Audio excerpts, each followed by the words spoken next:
the big story at the moment, actually, is the Kyle Rittenhouse trial. Now, I don't want to get into all of the specifics of the event that happened now almost a year and a half ago, but we are going to link to a video that we did that's a pretty decent recap of everything that happened related to Kyle, the shooting, what was going on in Kenosha, a little bit of the history. It involves some video from Tucker Carlson show where they did a really nice recap of everything that was going on there. But I thought for the purposes of today, because so much of this is breaking right now, I didn't want to get too much into the history of the story, but I know a lot of you wanted to hear my opinions on it.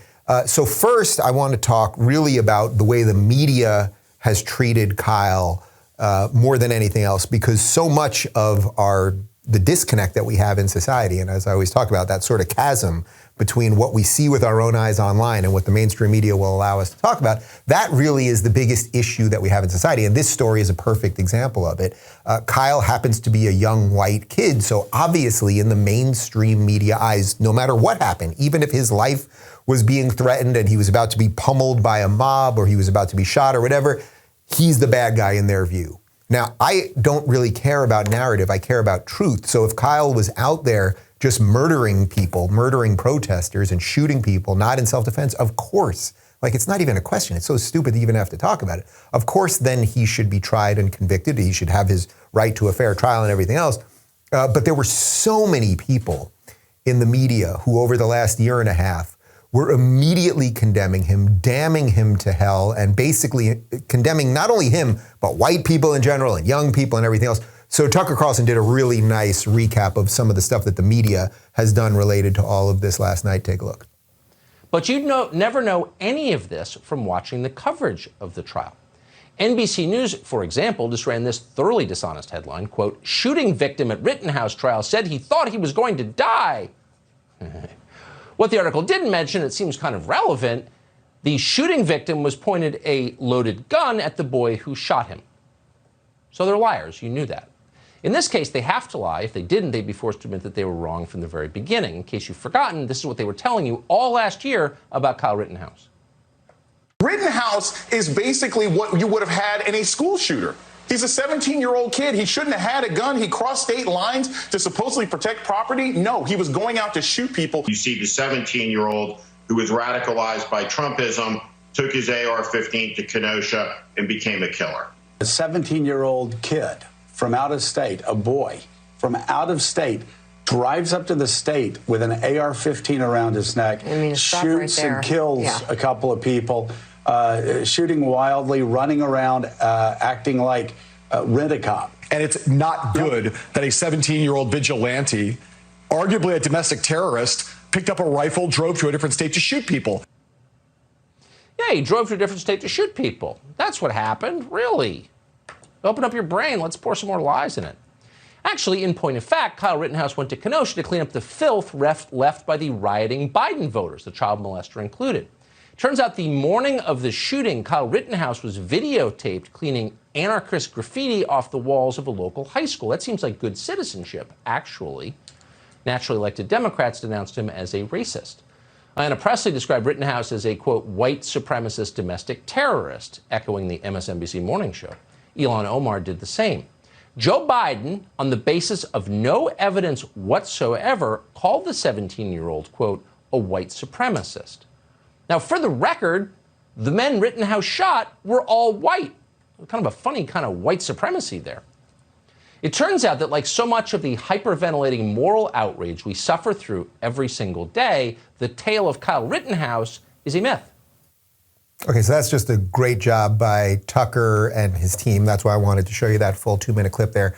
If you want more on the specifics of exactly what happened that day, again, we have a link to our video, which was from September 2020, if I'm not mistaken. So you can see actually like the full sort of chronology of what exactly happened, and that Kyle had a gun pointed to his face, and that this was a kid who was trying not to instigate, he was trying to de-escalate. But watch that and make a decision for that on your own. I should mention also that Robert Barnes, who is my friend and who has been on the show, this show several times, he's one of Kyle's lawyers. So we'll get him back on hopefully in the next couple weeks to discuss. And now I want to show you 2 videos from the trial today, because this is all unfolding in the last little bit. The The first one's actually sort of hard to watch. So this is Kyle on the stand himself, defending himself, not something that he has to do. This is something that the defense decided that they would do. And he broke down while he was giving testimony. Look over my shoulder, and Mr. Rosenbaum was now running from my right side, and I was cornered from in front of me with Mr. Zeminski, and there were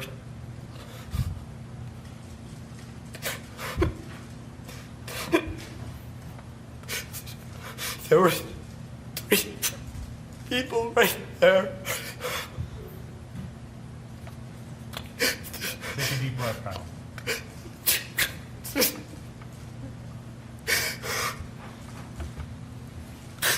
That's what I...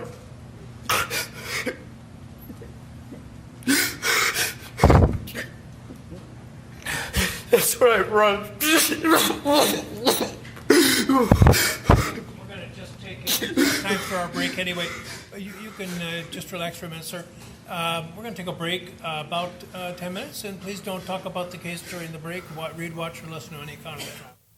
Okay, so that's obviously, kind of hard to watch. I just want to back up for a second and talk a little bit about those CNN and MSNBC commentators, contributors, blowhards, liars, bloviators, whatever you want to call them, who are calling that kid a white supremacist, and Joe Biden, who called him a white supremacist. There's no evidence, literally no evidence that he's a white supremacist. There is no social media posts anywhere that he's a white supremacist or anything like that. This is what they do with everything. That first guy in that compilation we showed you, who said that he's a 17-year-old white kid, like the perfect, mass shooter. It's like they're imagining a reality instead of looking at the reality that's right in front of them. These people are actually dangerous. The amount of people that they are instigating to hate people for no reason other than the color of their skin, while they call the rest of us racist. Anyway, if you watch the full video, you see that he was clearly trying to defend himself. This was not someone who was out there to try to hurt himself. Now, maybe he should not have been out there. Maybe too many people are getting involved in all sorts of things right now, and we've watched cities burn and everything's kind of screwy. But this kid is not a cold-blooded murderer. He was defending himself.